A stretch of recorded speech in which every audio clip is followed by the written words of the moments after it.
انسان کیوں اتنا ریش، اتنا پاگل ہو جاتا ہے کہ وہ یہ نہیں دیکھتا کہ اگر اس کی خواہش پوری نہیں ہو رہی تو وہ سامنے والے کی زندگی اس طرح تباہ کر دیں؟ میرے نزدیک ظاہر ہے کہ کئی وجوہات ہیں، مطلب خالی رشتہ سے منع کر دینے کے پر بھی نہیں پھینکا جاتا. بیٹیاں اگر پیدا ہوتی ہیں تو بھی جلا دیا جاتا ہے، جہیز نہیں لاؤ تو جلا دیا جاتا ہے.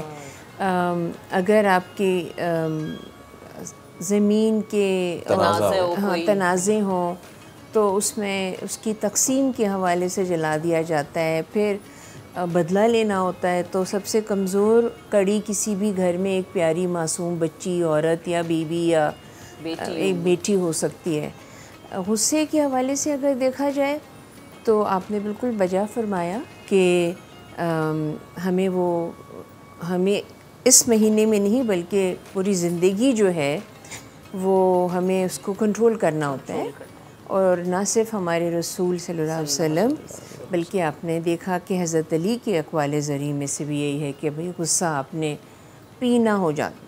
آپ اگر اور رسول پاک صلی اللہ علیہ وسلم نے یہاں تک کہا کہ بھئی غصے میں ہو تو آپ کھڑے ہو تو بیٹھ جاؤ، بیٹھے ہو تو لیٹ جاؤ، پانی پی لو. یہ جیسے بھی آپ نے پروگرام کے پچھلے حصے میں بتایا کہ مائیں کہتی ہیں کہ بھی ٹھنڈا پانی پی لو.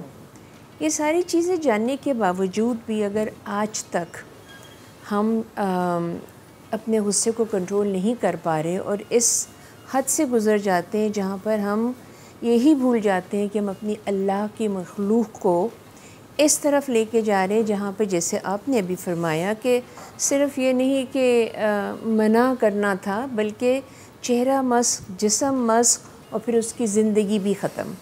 تو پھر اگین قرآن میں یہ کہا گیا کہ اگر آپ کہیں کسی برائی کو دیکھتے ہیں تو اگر آپ ہاتھ پکڑنے کی سکت رکھتے ہیں تو آپ ہاتھ پکڑیے، زبان سے بولیے، اور سب سے کمزور فارم جو ہے وہ دل میں آپ برا کریں. لیکن اس سے کچھ فرق نہیں پڑ رہا.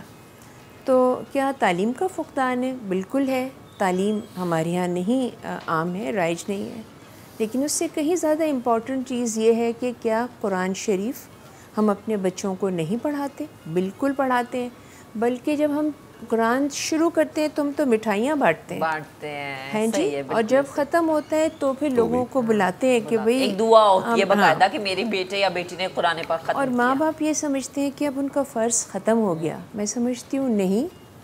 اس قسم کے جو جرائم جو کہ غصے کی وجہ سے جنم لے رہے ہوتے ہیں اس میں وہ شعور کا فقدان ہے جو کہ قرآن پڑھانے کے بعد اس کو سمجھانا ماں باپ کا فرض ہے.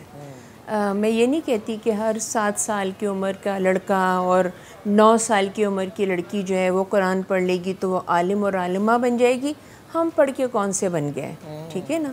مگر جب مجھے یہ پتہ چلنے لگ جاتا ہے کہ میرے بچے جو ہے وہ یہ گناہ اور ثواب کی تمیز کر رہے ہیں، اچھائی برائی کے بارے میں سوچ رہے ہیں، پیار اور محبت کی بات کر رہے ہیں، عزت کی بات کر رہے ہیں، رشتوں کی پہچان ان میں آ رہی ہے، تو خالی ماں کا رشتہ نہیں ہے جس کے لیے جو ہے وہ آپ جان لٹا دیں.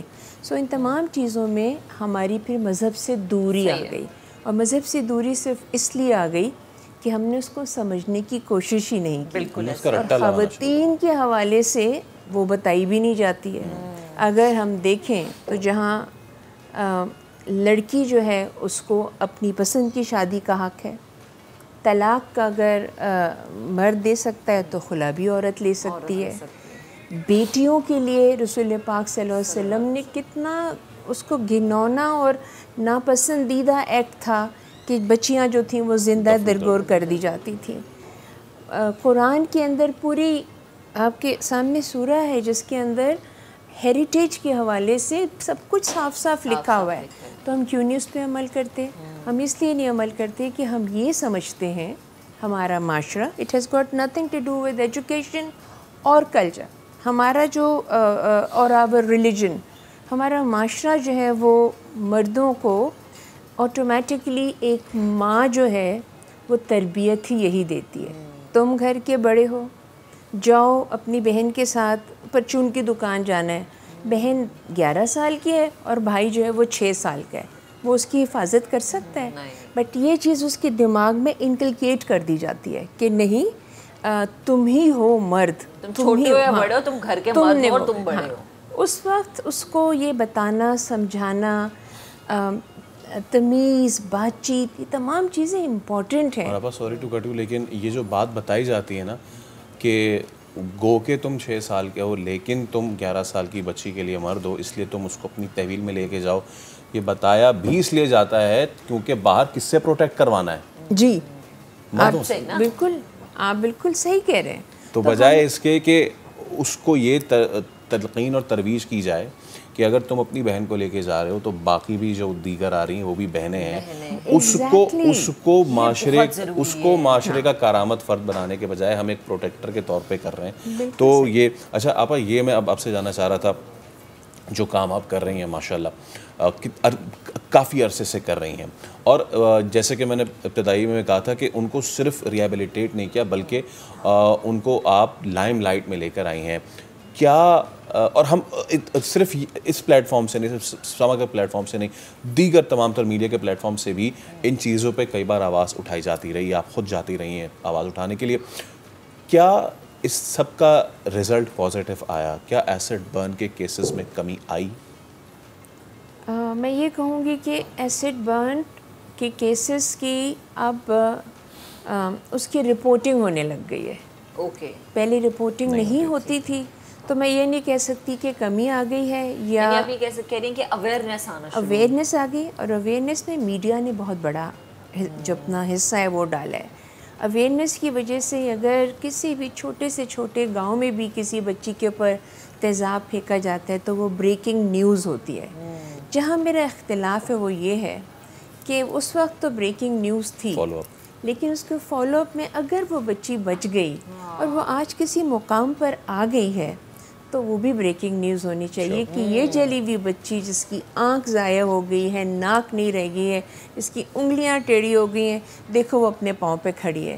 یہ جو الفاظ تھے نا, امپاورمنٹ, انٹرپرینیورشپ, یہ ساری چیزیں پہلے نہیں ہوتی تھیں, لیکن اب یہ اس لیے امپورٹنٹ ہوتی چلی جا رہی ہیں کہ خواتین کا, بچیوں کا با اعتماد ہونا, ان کا خود مختار ہونا, با اختیار ہونا اونلی برنگز اٹ بیک کہ آپ اگر تعلیم نہیں حاصل کر چکے, نہیں سکی, تو آپ جو ہے وہ ہنر سیکھ لیجئے. اگر آپ نے ہنر سیکھ لیا تو آپ نے کچھ کمانا شروع کر دیا. اب آپ بوجھ نہیں ہیں. وہی بچی جو کسی شادی بیاہ میں نہیں لے جائی جاتی تھی کیونکہ وہ جلا دی گئی ہو, یا وہ حادثاتی طور پہ بھی جل گئی ہے, کچھ تو ہوا ہوگا, کچھ تو اس نے کیا ہوگا. جب وہ پیسے کمانے لگتی ہے تو وہ تحفہ بھی دے سکتی ہے نا شادی میں, تو پھر اس کو بلا بھی لیا جاتا ہے. صحیح. اب بڑی خوبصورت آپ نے بات کی, جب آپ کماتے ہیں تو پھر آپ خود مختار ہو جاتے ہیں, لیکن کچھ مردوں کو یہ خود مختاری پسند نہیں آتی, کہ وہ کہتے ہیں کہ عورت خود مختار ہوگی. اب شاید میرے آگے اونچی آواز میں بات بھی یہ کرے, ان کا یہ بھی خیال ہے. اب جب اس طرح کے وکٹمز آپ کے پاس آتے ہیں, آپ تو بڑے قریب سے انہیں جانتی ہیں, انہیں دیکھتی ہیں, کیا ان کے جذبات ہوتے ہیں؟ مطلب ہمارے پاس تو الفاظ نہیں ہیں. یقیناً آپ ایک لمبے عرصے سے یہ کرتی آ رہی, تو یقیناً آپ نے بڑی ہمت کر کے, بڑا حوصلہ کر کے اس چیز کو دیکھا بھی ہوگا, اور یقیناً آپ نے لوگوں کو حوصلہ دیا بھی ہوگا. جی, احساس کی بات ہے بیٹے. اگر خدا نہ خواستہ میری بچی جل جائے تو میں کس طرح تڑپوں گی, تو مجھے کیوں نہیں دوسری کی بیٹی اپنی بیٹی نظر آتی, نمبر 1. نمبر 2, اگر مجھے اللہ تعالیٰ نے اس مقصد کے لیے اس قابل سمجھا, جو کہ ہم میں سے کوئی بھی نہیں ہے, تو 2 چیزیں ہونی چاہیے. ایک تو ہمیں گڑ گڑا کے اپنے اللہ سے معافی مانگنی چاہیے کہ ہم نے کیوں نہیں یہ باتیں پہلے دیکھی, اور پھر اس کا شکر ادا کرنا چاہیے. شکر ہر جگہ پر ادا کرنا چاہیے. وہ بچیاں بھی شکر ادا کرتی ہیں جن کے ساتھ یہ حادثہ, یہ واقعہ ہوتا ہے. ان کی تکلیف جو فزیکل ہے وہ ہم نہیں سمجھ سکتے, لیکن جو ان کی مینٹل تکلیف ہے, جہاں پر آپ جو ہے آپ کا آ سکتا ہے کہ اس کو کیسے پازیٹیوٹی کی طرف لائیں. وہ بچیاں جب مجھ سے یہ پوچھیں ہم نے اتنا بڑا کیا گناہ کیا تھا جو ہمیں یہ سزا دی گئی, وہ بھی تو فلاح ہیں, ٹھیک ہے نا. اس جو کمپیریزن ہے اس کو ایک پازیٹیو طرف لانے کے لیے سائیکالوجسٹ اینڈ سائیکاٹرسٹ کی ضرورت ہوتی ہے.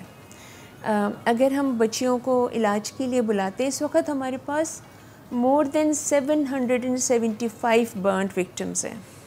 ٹھیک ہے، یہ وہ ہیں جو ہمارے پاس آئے ہیں، جو بہت سے انتقال کر گئے ہیں. وہ اللہ تعالیٰ ان کے لیے آسانیاں فرمائے اور ان کے گھر والوں کو بھی صبر دے اور آئندی زندگی ان کے لیے بہتر ہو. لیکن 775 بچیوں میں سے میرے خیال میں 30-40 لڑکیوں کا ہی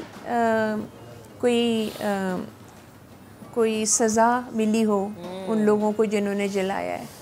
کیونکہ انفارچونیٹلی ہمارا جو قانونی نظام ہے اس میں ڈیلے ہوتا ہے، بالکل اس کو کرش کر دیا جاتا ہے. یہ تو لڑکی پاگل ہے، اس نے تو اپنے اوپر خود آگ لگا لی وغیرہ وغیرہ.